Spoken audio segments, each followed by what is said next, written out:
So, maayong buntag mga dads. Now, 5 o'clock in the morning, sugod na pagtagbaktas.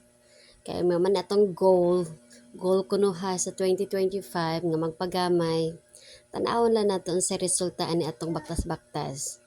Hinoon po, dili man pod ingon nga porket magbaktas-baktas ka, mag-exercise para mo gamay.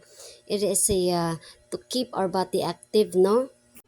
Kay lahira gyud ang lawas nga nag-exercise or even just a walking no, dili man nga na mag-weight kag kuan, mag-alsa-alsa kag mga bugat diha or unsa ba. Basta lang maglihok-lihok kita sa atong lawas, lahira gyud ang feelings, tsaka energized ta permi, no. So ani na nga time nagbaktas ko padulong Libertad to Robinson. Mao na lang gyud ni akong rota kay murag feeling nako safe nga road kay daghan ni siya diri ga labay-labay, mga nanggi-walking, nanggi-jogging, napoy mga pulis nga muraga ronda-ronda pa mga pulis ba. So feeling safe ra ko diri angas nga agian nga ako ang lakwon kay as of now there's a lot of cases nga mga addict na pod ning gara na pod sila. So after pila ka oras na kong baktas-baktas pabalik na kong Libertad, no, gitry gyud na ko siya sa kaaning overpass cause before kay tapulan ta mo sa kadiha sa overpass kay hangak lagi o bisag ingon ana na pira na kaang ang pero hangak man gihapon. Pero karon nga since atong gabaktas-baktas ko nagtesting na ko og saka ani so far so good, dili na siya hangak o nagyud siya improvement, dili man yun para mo sexy ta, no. Bisag kung pang adlaw-adlaw lang ba kay mabayan na sekreto sa atong mga katigulangan ng mga baktas-baktas sa una mo nang healthy ra sila hangtod karon. O karon nigbaktas ko. So far so good, nalampos na ko na siya padulong sa pikas nga side. Di ba? O di ba worth it. Worth it ang baktas-baktas. So ani pagbalik na ako Libertad ning hapit gyud tag 7-Eleven kay ang kape nato dito di ba. So pagabot na man ako kape ning uli ko sa balay kay naa akong mga chikiting o napay labhonon nilabhan di ay naghulat. So gapakaon kog chikiting magpakaon galuto kog lunch. Actually sayo pa na siya pagluto na kog lunch. So while naglaang lunch naglaba pud ko o di ba. Multitasking gyud tani nga side. So mao na ni o di ba ang tiyan. Kumusta ha? Mo nang rason nga gusto na ako mag-walking or at least some exercise kaya akong tiyan lagi nagunan na. Sa wala nakakita o kana klaro kaya kong tiyan diha. Kana aragyo akong problema sa akong kinabuhi. Isa na sa akong problema sa akong kinabuhi ang akong tiyan. Then the second one is katong unsaon pagbalibad aning mga tao nga sige panghulam nga wala man ko'y kwarta, wala ko'y trabaho o aside sa akong belly, sa akong tiyan, akong kwarta, kung haay ko aning kwarta nga ipautang labad akong ulo unsa akong pagbalibad kay bagang ako nalay maulaw no di ba no exercise tagamay hinahinay ra gud wala man ta magdali wala may contest kas ana tanaw-tanaw ra tag TV mga videos kung unsa nga mga moves mga exercise di ba correct me if I'm wrong kung unsa akong mga position diha nga dili sakto. Basta ako feeling nako sakto na bala mo dya. So ay lang magkatingala ha nga among balay gakalat. Di gyud maiwasan nga magkalat kay tan-aw ra gud nako mga chikiting dira.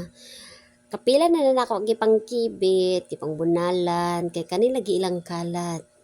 Mga mother diha nga nagbantay gyud bata tibok adlaw makarelate gyud na no tan-awa bisag unsa na nilang buhaton. So mintras ga-exercise ko diha, sila pod busy pod sila lang dula-dula mga nilabahan kung dili manlaba, dili pod buklason di ba? Basig nakaingon mo hayahay ra tong kinabuhi diha ano.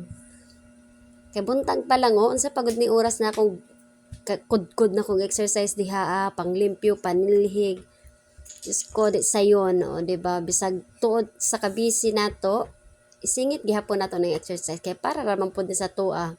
Wa baya tay laing matawag kung masakit ta. Bisag tuod ng ubano magsige na lang sana all di gyud sayon magsana all ra mo diha bahala mo basta ako diri naginay-hinay na di ba grabing paningkamot gyud na bugat kay na kung tiil half kilo na ang weights nga naa sa akong both sides tagpila ra baya na akong mabuhat 10 dako na ng 20 na akong sikad diha kay kabugat baya na ipod sayo no unya ga walking ko suot pod na nako sila di ba tan-awa ra gud na grabing paningkamot akong naong ang tiyan day kumusta hadi na madrawing tan-awa ra gud nagway Kinsay makarelate ana nya tiyan pa o, di ba? Maski unsa na lang yun akong exercise nga makita na ako sa reels sa YouTube or bisan nasa sa akong wall nga bulabay. Ako dayon na timan-an. Sa man akong exercise. Pero feeling ba yan ako no kanang worth it siya or kanang tawag ani effective siya. Kay sakit ang sa tiil, sa akong kaning tay, sa stomach, kanang sa mommy pouch, mabay ko yun na problema na to mga babae, no? Kana itong mga mommy pouch. So, bisan og ipamaulan na ta diha, continue ra gihapon, bala hinay-hinay, basta kanunay. Diba? Makita ra gihapon ni, wala man ta magdali, sa di madugay. Makita ra gihapon ni atong mga kinudkuran. So, sa mga mami diha, nga naa sa balay, nga kanang tawag ana kanang insecure sa ilang mga belly hinay-hinay ra good exercise wa man ta magdali as long as naatay gibuhat it's a big help. It's not too late to start today, di ba? Kaya ko tapulan baya pod ba ko mag-exercise no, pero makita na ko sa kanang mga video gani kanang sila ni Jinkikay sa katapatong mga vlogger nga ang ilang mga kuan mga exercise gani maka suya, 'di ba? So, keep it up.